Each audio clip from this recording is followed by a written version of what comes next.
தலைவர் எம்ஜிஆர், இதயம் புரட்சி தலைவி அம்மா இருபெரும் தெய்வங்களை வணங்கி கள்ளக்குறிச்சி இந்த பகுதியை குலுங்குகின்ற அளவுக்கு கள்ளக்குறிச்சி மாவட்டத்தில் இருக்கின்ற அத்தனை சகோதரிகளும் இங்கே குழும்பி எதிரிகளை வீழ்த்துவதற்கு புறப்பட்டு விட்டீர்கள். நடைபெறுகின்ற சட்டமன்ற தேர்தலிலே திமுக எதிரியை வீழ்த்துவதற்கு சூளுரை ஏற்று கடல் போல் மகளிர் வெள்ளம் இங்கே குழுமி இருக்கின்றது. எந்த திசை நோக்கினாலும் மகளிர், இந்த மாவட்டமே குலுகின்ற அளவிற்கு தமிழகமே கள்ளக்குறிச்சியை நோக்கி பார்க்கின்ற அளவுக்கு மகளிர் வெள்ளம் ஆரவாரம் எழுச்சி நடைபெறுகின்ற சட்டமன்ற பொது தேர்தலிலே அனைத்து இந்திய அண்ணா திராவிட முன்னேற்ற கழகத்தின் தலைமையிலே அமைக்கப்படுகின்ற கூட்டணி அதிக இடங்களிலே வென்று அண்ணா திமுக தனி பெரும்பான்மையோடு ஆட்சி அமைப்பதற்கு இந்த கள்ளக்குறிச்சி பகுதியிலே கள்ளக்குறிச்சி மாவட்டத்தின் சார்பாக மகளிர் எழுச்சியை பார்க்கின்ற பொழுது ஆட்சி அமைந்து விட்டது. அண்ணா திமுக ஆட்சி அமைவதை எந்த கொம்பனாலும் தடுக்க முடியாது. இன்றைக்கு பெண்கள் நினைத்தால் எதையும் சாதிக்கலாம். சாதிக்கக்கூடிய திறமை படைத்த வல்லமை படைத்தவர்கள் நம்முடைய சகோதரிகள், தாய்மார்கள். இந்த சிறப்பான எழுச்சியான மகளிர் நிகழ்ச்சி ஏற்பாடு செய்த மதிப்புக்கும் மரியாதைக்கும் உரிய ஆற்றல் மிகு மாவட்ட கழகத்தினுடைய செயலாளர், முன்னாள் எம்எல்ஏ, உங்களுடைய அன்பையும் ஆதரவையும் எப்பொழுதும் உங்களோடு பயணித்துக் கொண்டிருக்கின்ற அன்பு சகோதரர் திரு ரா குமரகுரு அவர்களே, நிகழ்ச்சியிலே பங்கு பெற்று சிறப்பித்துக் கொண்டிருக்கின்ற முன்னாள் அமைச்சர், கழக அமைப்பு செயலாளர் அண்ணன் திரு பா மோகன் அவர்களே, மரியாதைக்குரிய இந்த நிகழ்ச்சியிலே உரையாற்றி அமர்ந்திருக்கின்ற கழக மகளிர் செயலாளர் முன்னாள் அமைச்சர் மரியாதைக்குரிய திருமதி பா வளர்மதி அவர்களே, முன்னாள் அமைச்சர் கழக அமைப்பு செயலாளர் திருமதி எஸ் கோகிலேந்திரா அவர்களே, மகளிர் மாவட்ட செயலாளர் மரியாதைக்குரிய முன்னாள் எம்எல்ஏ திருமதி அழகுவேல் பாபு அவர்களே, இந்த தொகையினுடைய சட்டப்பேரவை உறுப்பினர் அருமை சகோதரர் திரு எம் செந்தில்குமார் அவர்களே, மாவட்ட பொறுப்பாளர் திரு க சங்கரதாஸ் அவர்களே, அருமைச்சார் முன்னாள் எம்எல்ஏ திரு பிரபு அவர்களே, முன்னாள் எம்பி திரு டாக்டர் கே காமராஜ் அவர்களே, மற்றும் நிகழ்ச்சியிலே பங்கு பெற்று சிறப்பித்துக் கொண்டிருக்கின்ற கழகத்தினுடைய ஒன்றிய கழக செயலாளர்களே, நகர கழக செயலாளர்களே, பேரூர் கழக செயலாளர்களே,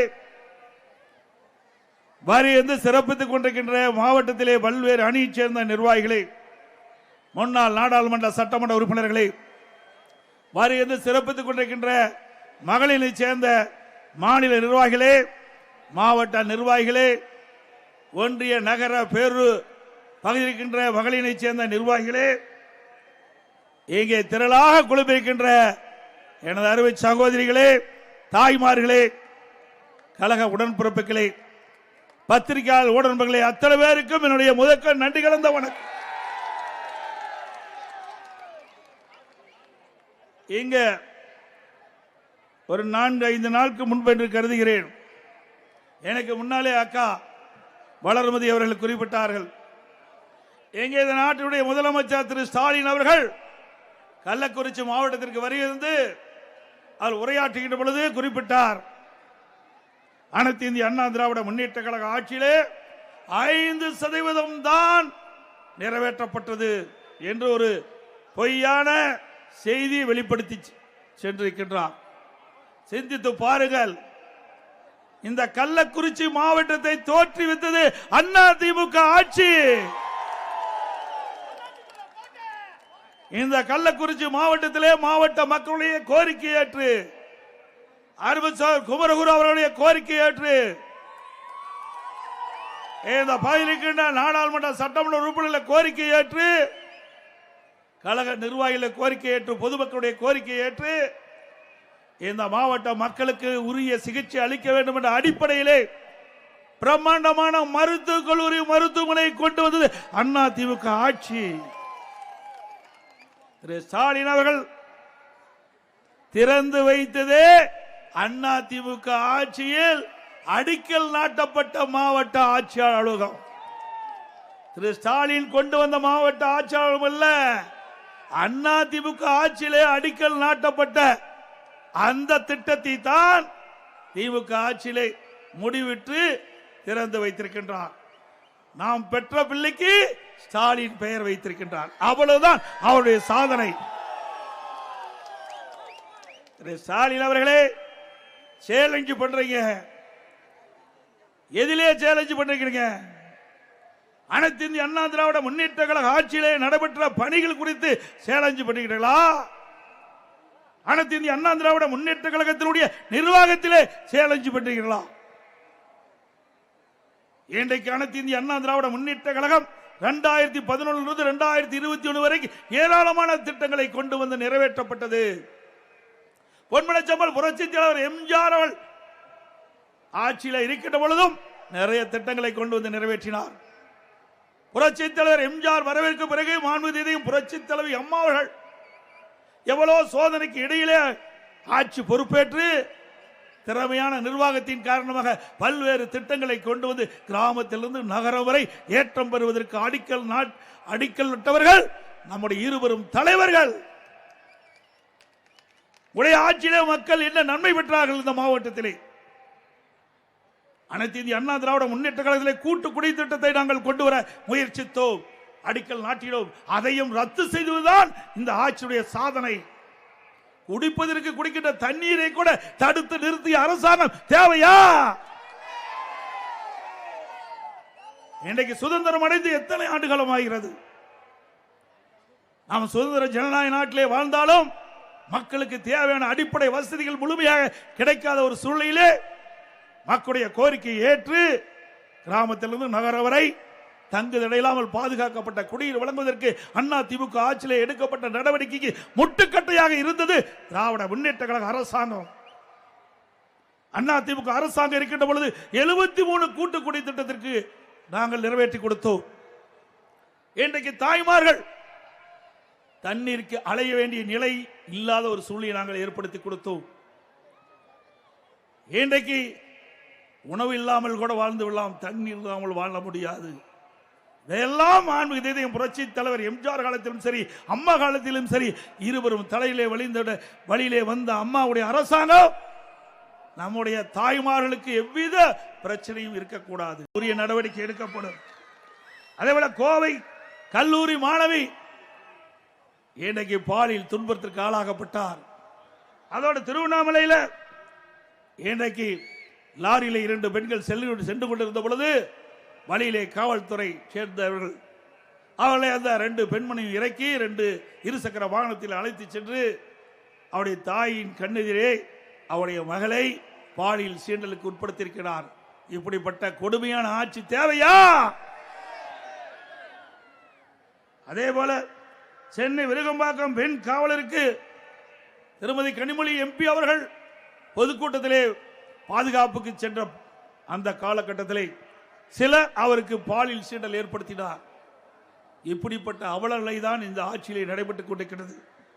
அதோடு அண்ணா நகர் சிறுமி பாலியல் கொடுமை, அந்த பாலியல் கொடுமையின் மூலமாக இந்த அரசு சரியான நடவடிக்கை எடுக்காத காரணத்தினாலே இன்றைக்கு உயர்நீதிமன்றம் சிபிஐ விசாரிக்க வேண்டும் என்று தீர்ப்பளித்த பிறகு அதை எதிர்த்து உச்சநீதிமன்றம் போன அரசுதான் விடியா திமுக அரசு.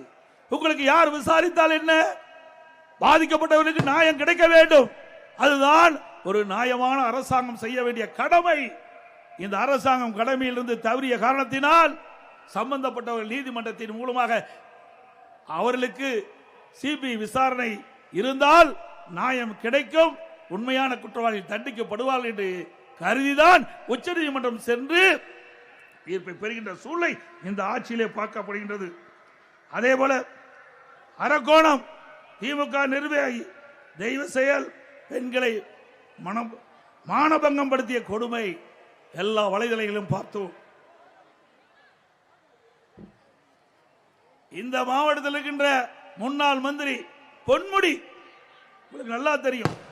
இவர்கள் கட்டணமில்லா பேருந்து பெண்களுக்கு என்று அறிவித்து விட்டு அமைச்சர் மேடையிலே கிண்டலா பேசுகிறார். பெண்களை பார்த்து ஓசி பஸ் எவ்வளவு அவமானப்படுத்துகிறார் பெண்களை. சிந்தித்து பாருங்கள். ஒரு அரசாங்கத்தில் அங்கம் வைக்கின்ற அமைச்சர் இப்படி பெண்களை இழிவாக பேசினால் இது இந்த அரசாங்கம் தூய்மையான அரசாங்கமா? மக்களை மதிக்கின்ற அரசாங்கமா? பெண்களை மதிக்கின்ற அரசாங்கமா? அதோடு சமூகத்துறை அமைச்சர் தூத்துக்குடி விழாவிலே ஒரு நிகழ்ச்சியிலே பேசுகிறார். திராவிட முன்னேற்ற கழகம் ஆட்சி அமைந்த பிறகு 6999 போக்சோ வழக்குகள் பதிவு செய்யப்பட்டதாக, அந்த பாதிக்கப்பட்டவர்களுக்கு 104 கோடி ரூபாய் நிவாரணம் வழங்கப்பட்டதாக பெருமையாக பேசுகிறார். வெக்கமில்ல? சிறுமிகள் பாதிக்கப்படுறாங்க பாலியல் சீண்டலுக்கு. கிட்டத்தட்ட 6999 சிறுமிகள் பாதிக்கப்பட்டு சொன்னால் உங்களுடைய ஆட்சி எந்த லட்சணத்திலே நடந்து கொண்டிருக்கிறது எண்ணி பார்க்க வேண்டும். சட்ட ஒழுங்கு எவ்வளவு மோசமாக தமிழகத்திலே நிலவுகிறது என்பதை நாம் எண்ணி பார்க்க வேண்டும். இப்படிப்பட்ட பெண்களுக்கு எதிராக இருக்கின்ற அரசு தேவையா? இன்றைக்கு திராவிட முன்னேற்ற கழக ஆட்சியிலே இன்றைக்கு குழந்தைக்கு எதிரான குற்றங்கள் 50% அதிகரித்து விட்டது. ஆதி திராவிட மற்றும் பழங்குடியினர் பெண்களுக்கு எதிரான குற்றங்கள் கடந்த ஆண்டை விட 2022-23 ஆண்டை விட 2023-24 ஆண்டு 2 மடங்கு உயர்ந்துள்ளது. ஆக தமிழகத்திலே சட்ட ஒழுங்கு அடியோடு சீர்குலைந்து விட்டது. சிறுமிக்கு பாதுகாப்பு இல்ல, நம்முடைய வயதான பெண்களுக்கு பாதுகாப்பு இல்ல, ஒட்டுமொத்தமா மக்களுக்கே பாதுகாப்பு இல்லாத ஒரு அரசாங்கம் தான் திரு ஸ்டாலின் தலைமையிலே இருக்கின்ற அரசாங்கம் என்பதை நாம் எண்ணி பார்க்க வேண்டும். இன்றைக்கு பயிருக்கு வேலி பாதுகாப்பாக இருக்கின்றது, மக்களுக்கு பாதுகாப்பு இருப்பது காவல்துறை. அந்த காவல்துறைக்கு இன்று வரை இந்த அரசாங்கம் யுபிஎஸ்சி அங்கே தேர்வு செய்யப்பட்ட டிஜிபி பட்டியலிலே ஒருவரை சட்ட ஒழுங்கு டிஜிபியாக நியமிக்க முடியாத ஒரு அவலநிலை இந்த ஆட்சியிலே பார்க்கப்படுகிறது. சட்ட ஒழுங்கு டிஜிபி இருந்தால்தான் இந்த மாதிரி கொடுமைகள் நிகழாமல் இருப்பதற்கு அவள் நடவடிக்கை எடுப்பார்கள். நிரந்தர டிஜிபி இல்லாத காரணத்தினாலே தலையில்லாத முண்டமாக இன்றைக்கு தமிழகம் காட்சி அளித்துக் கொண்டிருக்கின்றது. இன்றைக்கு இப்படிப்பட்ட ஒரு மோசமான ஆட்சி தொடர வேண்டுமா? அது மட்டுமல்ல, நம்முடைய சகோதரிகள் தாய்மார்கள் சாலையிலே அவர்கள் நகை அணிந்து நடந்து சென்றால் பின்னாலேயே இருசக்கர வாகனத்தில் வருகின்றவர்கள் அந்த செயினை பறித்து கொண்டு செல்கின்ற காட்சி தொலைக்காட்சியிலே பார்க்கின்றோம். இன்னைக்கு அந்த அளவுக்கு ஒரு மோசமான சூழ்நிலை தமிழகத்தில் நிலவிக் கொண்டிருக்கின்றது. தனியாக வசிக்கின்ற நம்முடைய முதியோர்களுக்கு பாதுகாப்பு இல்லை. திட்டமிட்டு அவளை படுகொலை செய்து அவள் வைத்திருக்கிற நகை பணத்தை கொள்ளையடிக்கின்ற நிகழ்வு இந்த ஆட்சியிலே தான் பார்க்கப்படுகிறது. காவல்துறை பெண் உயர் அதிகாரி அலுவலகத்தில் தீயிட்டு கொளுத்துகிறார்கள். எவ்வளவு வேதனை! ஒரு ஏடிஜிபி அலுவலகத்திலே இப்படிப்பட்ட நிகழ்வு ஏற்படுகிறது. கள்ளக்குறிச்சி கள்ளச்சாராயம் அருந்தி சுமார் 68 பேர் இறந்து விட்டார்கள். எவ்வளவு கொடுமையானது! அதை பார்ப்பதற்கு கூட அவர்களுக்கு பாதிக்கப்பட்டவர்களுக்கு ஆறுதல் சொல்லக்கூட இந்த நாட்டுடைய முதலமைச்சர் வரல. சினிமா பார்ப்பதற்கு நேரம் இருக்கின்றது, சைக்கிள் ஓட்டுவதற்கு நேரம் இருக்குது, வாக்கிங் போவதற்கு நேரம் இருக்கின்றது. மக்களால் தேர்ந்தெடுக்கப்பட்ட முதலமைச்சர் மக்கள் பாதிக்கப்படுகின்ற பொழுது அந்த மக்களுக்கு ஆறுதல் சொல்ல முடியாத ஒரு முதலமைச்சர் தொடர வேண்டுமா?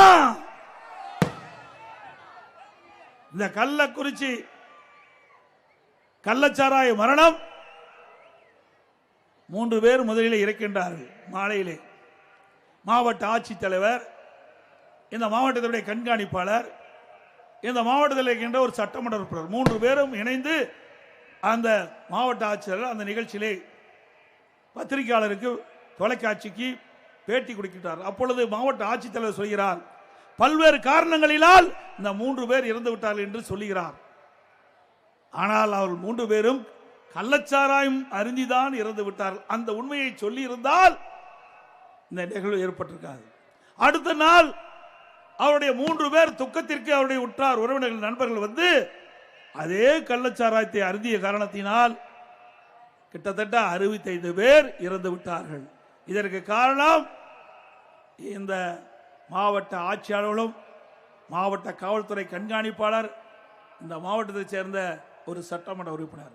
இவர் உண்மையே நடந்த சம்பவத்தை தெரிவிக்கப்பட்டிருந்தால் மக்கள் எச்சரிக்கையோடு இருந்திருப்பார்கள். ஆனால் இந்த ஆட்சிக்கு கெட்ட பெயர் வரக்கூடாது என்று மாவட்ட ஆட்சிகள் தவறான செய்தியை ஊடகத்தின் வாயிலாக பத்திரிகையின் வாயிலாக தெரிவித்ததின் விளைவு இன்றைக்கு 68 பேர் நாம் இழந்து நிற்கின்றோம். இதற்கு முழு பொறுப்பு ஸ்டாலின் அரசாங்கம் தான் ஏற்றுக்கொள்ள வேண்டும். அது மட்டுமல்ல, இதிலே சம்பந்தப்பட்டவர்கள் யார்? திராவிட முன்னேற்ற கழகத்துக்கு ஆதரவானவர்கள் தான் இந்த கள்ளச்சாராயத்தை விற்பனை செய்தவர்கள். அப்படி இருக்கின்ற பொழுது இந்த கள்ளச்சாராயத்தை எப்படி தடுக்க முடியும்? எங்களுடைய சட்டமன்ற உறுப்பினர் அருமைச்சவர் செந்தில்குமார் அவர்கள் சட்டமன்றத்தில் கவன ஈர்ப்பு தீர்மானத்தை கொண்டு வந்து இங்கே கள்ளக்குறிச்சி சட்டமன்ற தொகுதி முழுவதும் கள்ளச்சாராய விற்பனை அமோகமாக விற்றுக் கொண்டிருக்கின்றது, இதை தடுத்து நிறுத்த வேண்டும். இதை தடுத்து நிறுத்தாவிட்டால் விளைவிக்க முடியாத உயிரை நாம் இழந்து விடுவோம் என்று கவன ஈர்ப்பு தீர்மானத்திலே கொண்டு வந்தார். ஆனால் இந்த அரசாங்கம் செவிசாய்க்காத காரணத்தினாலே, சட்டமன்றத்திலே இந்த கவன ஈர்ப்பை எடுக்காத காரணத்தினாலே இன்றைக்கு இவ்வளவு உயிர்களை இழந்து இருக்கின்றோம். இதுக்கு முழு பொறுப்பு ஸ்டாலினுடைய அரசாங்கம். அதோட திருமதி கனிமொழி அவர்கள் குறிப்பிட்டார்கள், இன்றைக்கு தமிழகத்திலே டாஸ்மாக் கடை அதிகமாக இருக்கின்ற காரணத்தினாலே அவர்கள் எதிர்க்கட்சியாக இருக்கின்ற பொழுது, அண்ணா திமுக ஆளுங்கட்சியாக இருக்கின்ற பொழுது திருமதி கனிமொழி அவர்கள் குறிப்பிடுகிறார், டாஸ்மாக்கிலே தமிழ்நாட்டிலே திறந்திருக்கின்ற காரணத்தினால்தான் இளம் விதவைகள் அதிகமாக இருப்பதாக சொன்னார்கள். இப்பொழுது என்ன நிலைமை? எத்தனை கடைகளை நீங்கள் திறந்திருக்கிறீர்கள்? எவ்வளவு சகோதரிகள் இன்றைக்கு இளம் விதைகளாக இருந்து கொண்டிருக்கின்றார்கள். ஆளுங்கட்சி வருவதற்கு முன்பு எதிர்க்கட்சியாக இருக்கின்ற பொழுது ஒரு நிலைப்பாடு, ஆளுங்கட்சியாக வந்த ஒரு நிலைப்பாடு. ஆக இதுதான் திராவிட முன்னேற்றக்கூடிய இரட்டை வேடம். அதோடு இன்றைக்கு 100 நாள் வேலை திட்டம், நம்முடைய கிராமத்தில் இருக்கின்ற பெண் ஊழியர்கள் அந்த பணியில் ஈடுபடுத்தப்படுகிறார்கள். அனைத்து இந்திய அண்ணா திராவிட முன்னேற்ற கழக தேர்தல் அறிக்கையிலே நாங்கள் குறிப்பிட்டோம், அண்ணா திமுக ஆட்சிக்கு வந்தா 100 நாள் வேலை திட்டத்தை 150 நாளாக உயர்த்தப்படும் என்று தெரிவித்தோம். ஆனால் நாங்கள் வெற்றி வாய்ப்பை இழந்து விட்டோம். திராவிட முன்னேற்ற கழகம் ஆட்சிக்கு வந்தது. திராவிட முன்னேற்ற கழக தேர்தல் அறிக்கையிலே குறிப்பிட்டிருந்தார்கள், திராவிட முன்னேற்ற கழகம் ஆட்சியிலே அமர்ந்தவுடன் அந்த 100 நாள் வேலை திட்டத்தை 150 நாளாக உயர்த்துவோம் சொன்னாங்க. உயர்த்தினாங்களா? ஆனால் அனைத்து இந்திய அண்ணா திராவிட முன்னேற்ற கழகம் எதிர்கட்சியாக இருந்தாலும் சரி, ஆளுங்கட்சியாக இருந்தாலும் சரி, மக்களுடைய பிரச்சனை தீர்ப்பதற்கு எப்பொழுதும் தயாராக இருந்து கொண்டிருந்தது, முன்னிலை வைத்துக் கொண்டிருந்தது. அந்த அடிப்படையிலே அனைத்து இந்திய அண்ணா திராவிட முன்னேற்ற கழகம் மத்திய அரசோடு தொடர்பு கொண்டு தொடர்ந்து அழுத்தம் கொடுத்தோம். 100 நாள் வேலை திட்டத்தை 150 நாளாக உயர்த்த வேண்டும் என்று தொடர்ந்து அழுத்தம் கொடுத்த காரணத்தினாலே மத்திய அரசாங்கம் இன்றைய தினம் 100 நாள் வேலை திட்டத்தை 125 நாளாக உயர்த்தியிருக்கின்றது. சம்பளத்தையும் உயர்த்தியது.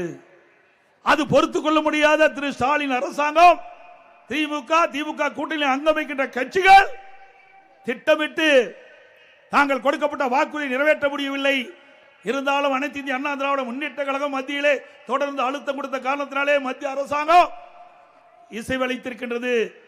முதற்கட்டமாக 125 நாட்கள் வேலை கொடுப்பதாக அறிவித்திருக்கின்றார்கள். அதனால ஒரு திட்டத்தை வகுத்தார்கள்.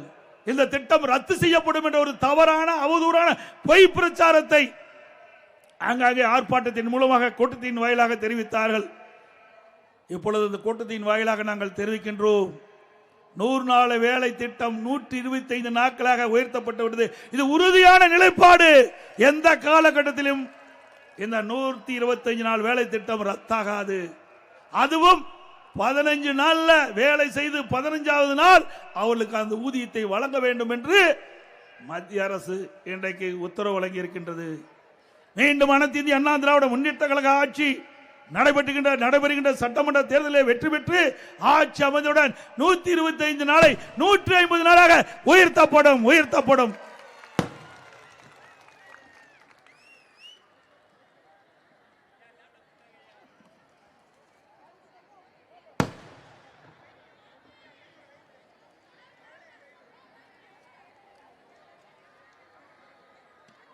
அதோடு இன்றைக்கு தமிழகத்திலே உங்களுடைய மாவட்ட செயலாளர் குறிப்பிட்டதை போல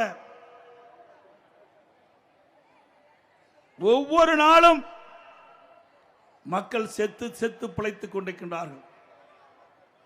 இன்றைக்கு கஞ்சா போதை ஆசாமிகளால்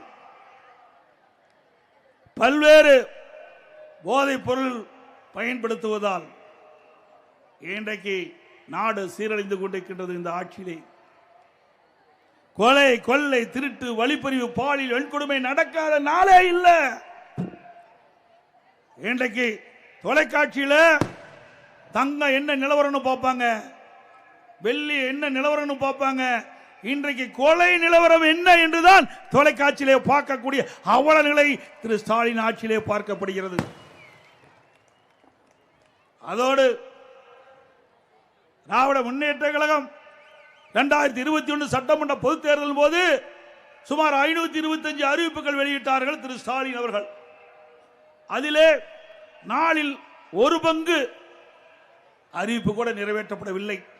நேற்று தினம் பத்திரிகையிலே பார்க்கின்ற பொழுது 80% நிறைவேற்றப்பட்டதாக ஒரு அவதூறான பொய்யான செய்தியை இன்றைக்கு முதலமைச்சர் தெரிவித்திருக்கின்றார். அவருடைய கட்சி சேர்ந்த நிர்வாகிகள் தெரிவித்திருக்கின்றார்கள்.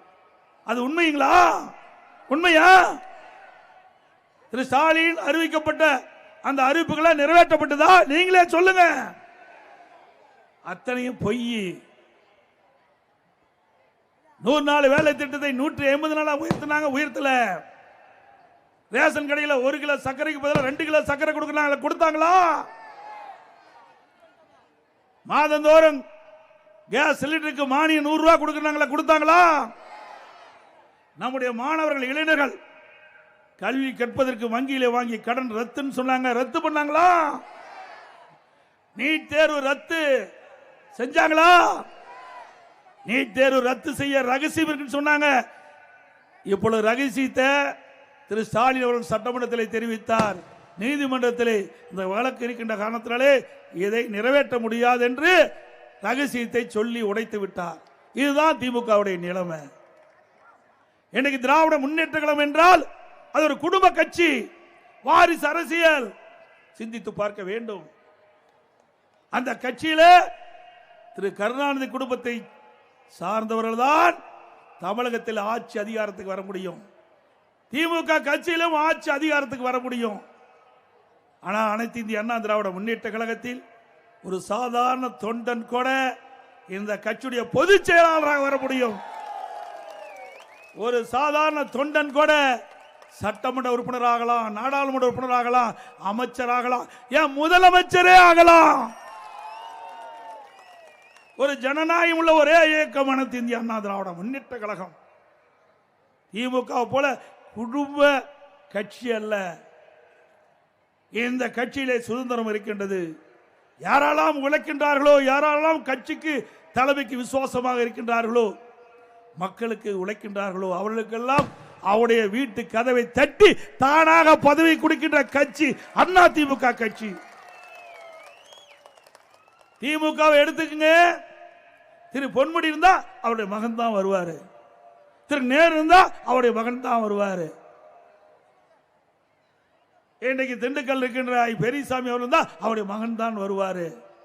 இப்படி அவருடைய வாரிசுகள் தான் இன்றைக்கு அரசியலிலே வரவும் முடியும், அரசியல் சார்ந்த பதவிக்கு வரவும் முடியும்.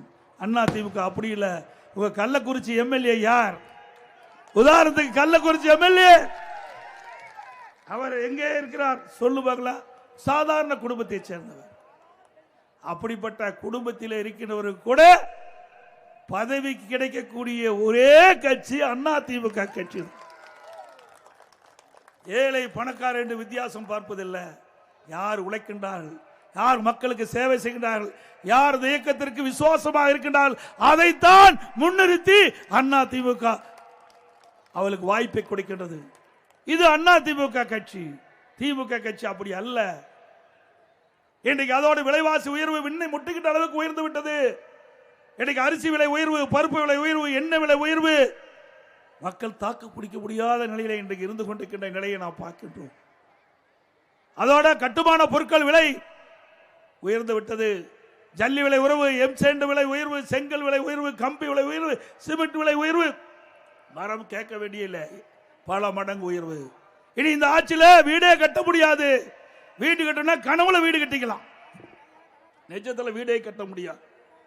அனைத்து இந்திய அண்ணா திராவிட முன்னேற்ற கழகம் ஆட்சி அமைந்தவுடனே பட்டியலின மக்களுக்கு அற்புதமான கான்கிரீட் வீடு கட்டி கொடுக்கப்படும். பட்டியலின மக்கள் அவருடைய குடும்பத்தில் வயது வந்தவர்கள் திருமணமாகி தனி குடித்தனம் போகின்றவர்களுக்கு வீடு இல்லாமல் இருப்பதாக எங்களுடைய கவனத்திற்கு வந்திருக்கின்றது. அப்படி திருமணமாகி தனி குடித்தனம் போகின்றவர்களுக்கு அரசாங்கமே சொந்தமாக நிலம் வாங்கி அற்புதமான கான்கிரீட் வீடு பட்டியலின மக்களுக்கு கட்டி கொடுக்கப்படும். ஏழை மக்களுக்கு பசு வீடுகள் கட்டி கொடுக்கப்படும் பல லட்சம் ரூபாய் மதிப்பிலே.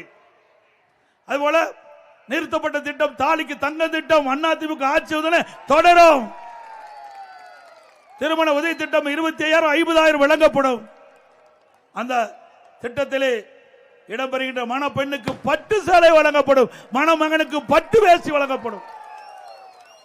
ஒவ்வொரு தீபாவளி என்றும் நம்முடைய சகோதரிகள் தாய்மார்கள் மகிழ்ச்சியோடு தீபாவளி பண்டிகை கொண்டாடுகின்ற விதமாக பட்டு சேலை வழங்கப்படும்.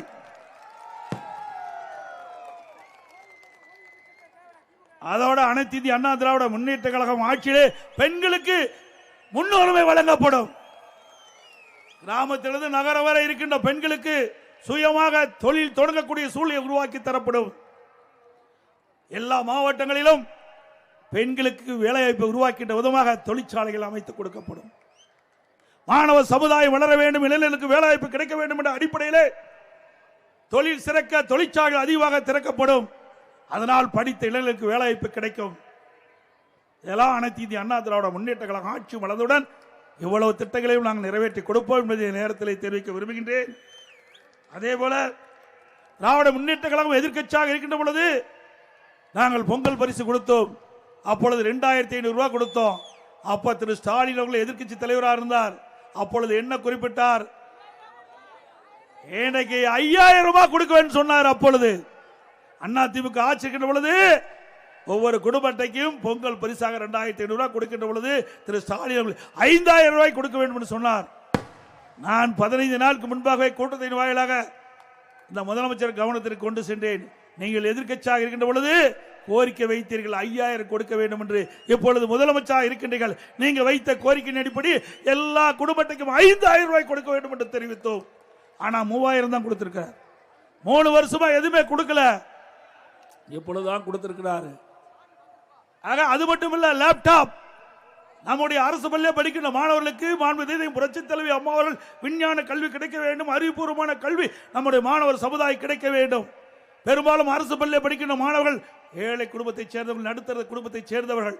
அவர்கள் 12,000 ரூபாய் செலவழித்து மடிக்கணினி வாங்க முடியாத சூழ்நிலையில் இருக்கின்ற அடித்தட்டிலே வாழ்கின்ற நம்முடைய குழந்தைகளுக்கு அறிவுபூர்வமான கல்வி கிடைக்க மடிக்கணினி திட்டத்தை கொண்டு வந்து தமிழகத்திலே 10 ஆண்டு காலத்தில் 52,35,000 மாணவ மாணவிகளுக்கு மடிக்கணினி கொடுத்து சாதனை படைத்த அரசாங்கம் சுமார் 7,300 கோடி ரூபாய் இதற்காக செலவழித்தோம். இந்த ஆட்சி பொறுப்பேற்ற பிறகு தொடர்ந்து வலியுறுத்தினோம். நீங்கள் அனைத்து இந்திய அண்ணா திராவிட முன்னேற்ற கழக ஆட்சியிலே கொண்டு வர திட்டம் என்ற ஒரே காரணத்திற்காக நம்முடைய மாணவருடைய திறமையான மாணவர்களை உருவாக்கக்கூடிய லேப்டாப் திட்டத்தை நிறுத்திவிட்டீர்கள். அதை தொடர்ந்து வழங்க வேண்டும் என்று சட்டமன்றத்தில் பிரதான எதிர்க்கட்சி என்ற முறையில் வலியுறுத்தினோம். பொது வழியிலே பேசினோம், ஊடகத்தின் வாயிலாக பத்திரிகையின் வாயிலாக தெரிவித்தோம்.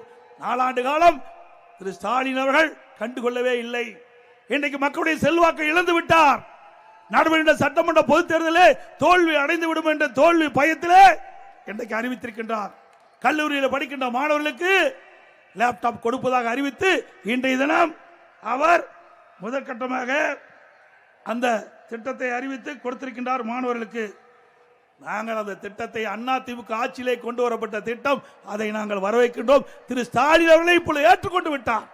அனைத்து இந்திய அண்ணா திராவிட முன்னேற்ற கழக ஆட்சியிலே கொண்டு வரப்பட்ட திட்டம் சிறப்பான திட்டம் என்று இன்றைய முதலமைச்சர் ஏற்றுக்கொண்டு இன்றைக்கு அந்த திட்டத்தை துவக்கி வைத்திருக்கின்றார். சிந்திச்சு பாருங்க, 4 ஆண்டுகளா கொடுத்திருந்தா மாணவர்கள் எவ்வளோ பயன்பெற்றிருப்பாங்க. இல்ல நீங்க கொடுக்கிறது ரைட், வேண்டாம் நாங்க சொல்லல, அதை வரவேற்கிறோம். எப்ப கொடுத்திருக்கணும்? கல்லூரி ஆரம்பத்திற்கு முன்பாகவே இந்த ஆண்டு துவக்கத்திலே கொடுக்கப்பட்டிருக்கலாம். அப்படி கொடுக்கப்பட்டிருந்தால் அந்த கல்லூரியில் சேர்கின்ற மாணவர்கள் கடன் உடனே வாங்கி இந்த லேப்டாப் வாங்கி இருக்க மாட்டாங்க. அதில் வாங்கி பயன்படுத்தி கொண்டிருக்கிறாங்க. இறுதி ஆண்டு முடிச்சு வெளியிலே போறாங்க, அவர்களுக்கு கொடுக்குறீங்க. இதனால என்ன பயன்? சிந்திச்சு பாருங்க. ஒரு திட்டத்தை கொடுக்கின்ற பொழுது மாணவர்களுக்கு நலன் பயக்கின்ற திட்டமாக இருக்க வேண்டும். இன்றைக்கு ஆரம்பத்திலே 2025 ஆண்டு கல்லூரி திறப்பதற்கு முன்பாகவே இந்த திட்டத்தை கொண்டு வந்து கொடுக்கப்பட்டிருந்தால் மாணவனுடைய சுமை குறைந்திருக்கும். பொம்மை முதலமைச்சர், திறமையற்ற முதலமைச்சர் நாட்டை ஆளுகின்ற காரணத்தில்தான் இப்படிப்பட்ட அவலநிலை இன்றைக்கு தமிழகத்தில் இருந்து கொண்டிருக்கின்றதை நேரத்தில் சுட்டிக்காட்டி, அனைத்து இந்திய அண்ணா திராவிட முன்னேற்ற கழகத்தை பொறுத்த வரைக்கும் சிந்திச்சு பாருங்க. நம்முடைய தாய்மாருடைய கஷ்டத்தை உணர்ந்து இதை புரட்சி தலைவி அம்மா அவர்கள் 2011 சட்டமன்ற தேர்தலில் கொடுக்கப்பட்டாங்க வாக்குறுதி. எல்லா குடும்பத்தை தான் இருக்கும், விலையெல்லாம் மிக்சி கிரைண்டர் மின்விசிறி வழங்கப்படும் என்ற திட்டத்தை கொடுத்து அறிவிக்கப்பட்டு கொடுத்த அரசாங்கம் அதிமுக அரசாங்கம். இன்றைக்கு பணக்காரர் வீட்டில் என்னென்ன பொருள் இருக்கிறதோ அதே பொருள் ஏழை குடும்பத்தில் இருக்கின்ற பெண்களுக்கும் கிடைக்க வேண்டும், குடும்பத்தை சார்ந்தவர்களுக்கு கிடைக்க வேண்டும். அவருடைய பெண்ணுடைய சுமையை குறைக்க வேண்டுவதற்காக எல்லா குடும்பத்தையும் விலையெல்லாம் மிக்சி கிரைண்டர் மின்விசிறி கொடுத்த ஒரே அரசாங்கம் அதிமுக அரசாங்கம். அதே போல அரசு பள்ளியில் படிக்கின்ற மாணவர்கள் அவருடைய கனவு மருத்துவக் கல்வி கிடைக்க வேண்டும் என்று அந்த கனவை நனவாக்குவதற்காக அனைத்து இந்திய அண்ணா திராவிட முன்னேற்ற கழக ஆட்சி இருக்கின்ற பொழுது 7.5% உள்ளிடஒதுக்கீடை கொண்டு வந்து சட்டம் இயற்றப்பட்டு அமல்படுத்தப்பட்டு இன்றைய தினம் அரசு பள்ளியை படிக்கின்ற மாணவர்கள் 41% இன்றைக்கு 3000 பேர் மருத்துவக் கல்வி கிடைக்க ஒரு வாய்ப்பை உருவாக்கி தந்தது அனைத்து இந்திய அண்ணா திராவிட முன்னேற்ற கழக அரசாங்கம்.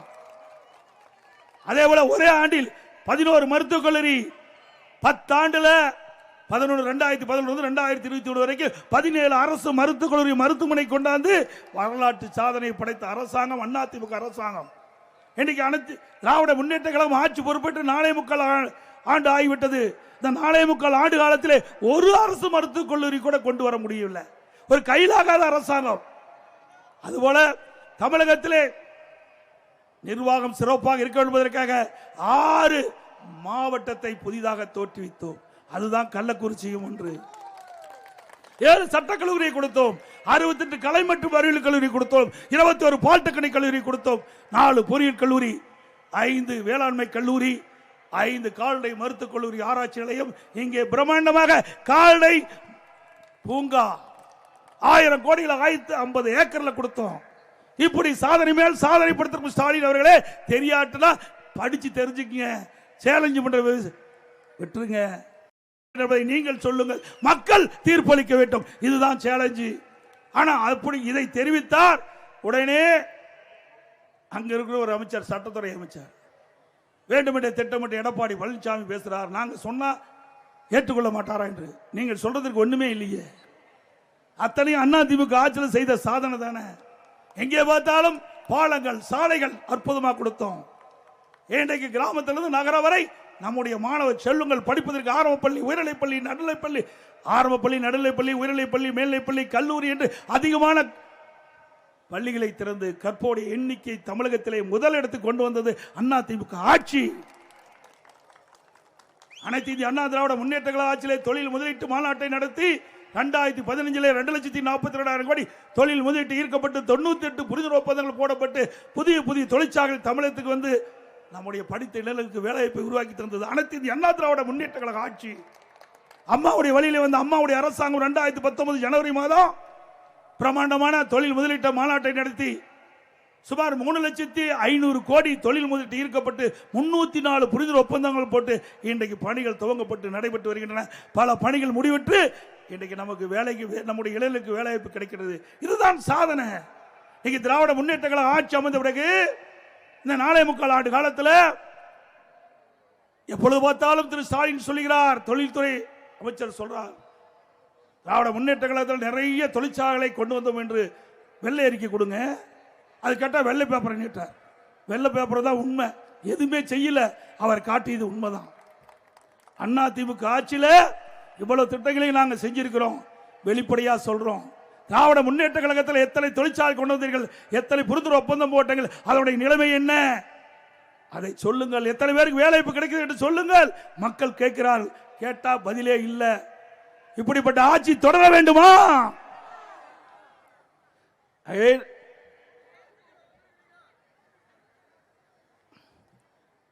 வருகின்ற சட்டமன்ற பொதுத் தேர்தலில் நம்முடைய கூட்டணி கட்சியின் சார்பாக போட்டியிடுகின்ற கழக வேட்பாளர் அவர்களுக்கு இரட்டை சின்னத்திலே வாக்களித்து வெற்றி பெற செய்யுங்கள். மீண்டும் அதிமுக ஆட்சி மலர்ந்து எண்ணற்ற திட்டங்களை நாட்டு மக்களுக்கு வழங்க வேண்டும். குறிப்பா நம்முடைய பெண்களுக்கு நிறைய திட்டங்களை கொடுப்பதற்கு ஒரு வாய்ப்பை தாருங்கள் தாருங்கள் என்று அன்போடு நேரத்தில் கேட்டு, அதோட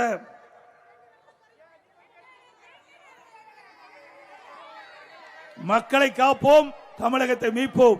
மக்களை தமிழகத்தை மக்களை தமிழகத்தை மக்களை தமிழகத்தை ஸ்டாலின் மாடல் அரசு, ஃபெயிலியர் மாடல் அரசு. Bye bye Stalin. கூட்டம் முடிந்த பிறகு எல்லோரும் வாகனத்தில் பத்திரமாக வீடு போய் சேர வேண்டும் என்று அன்போடு கேட்டு, மிக சிறப்பாக எழுச்சியாக இந்த மகளிர் மாவட்ட நிகழ்ச்சி ஏற்பாடு செய்த மாவட்ட செயலாளர்களுக்கு மீண்டும் ஒருமுறை அவருக்கு வாழ்த்துக்களை தெரிவித்து, அவருக்கு உறுதுணையாக இருந்த ஒன்றிய செயலாளர், நகரச்சார், பேரோச்சார் கழக நிர்வாகிகளுக்கும், மாவட்ட மகளிரை சேர்ந்த சகோதரிக்கும், அந்த மாவட்டத்தில் இருக்கின்ற அனைத்து மகளிரை சேர்ந்த நிர்வாகிகளுக்கும், இந்த நிகழ்ச்சியிலே பங்கு பெற்ற மகளிரை சேர்ந்த சகோதரிகளுக்கும் தாய்மார்களுக்கும் நன்றி தெரிவித்து விடைபெறுகின்றேன். நன்றி, வணக்கம்.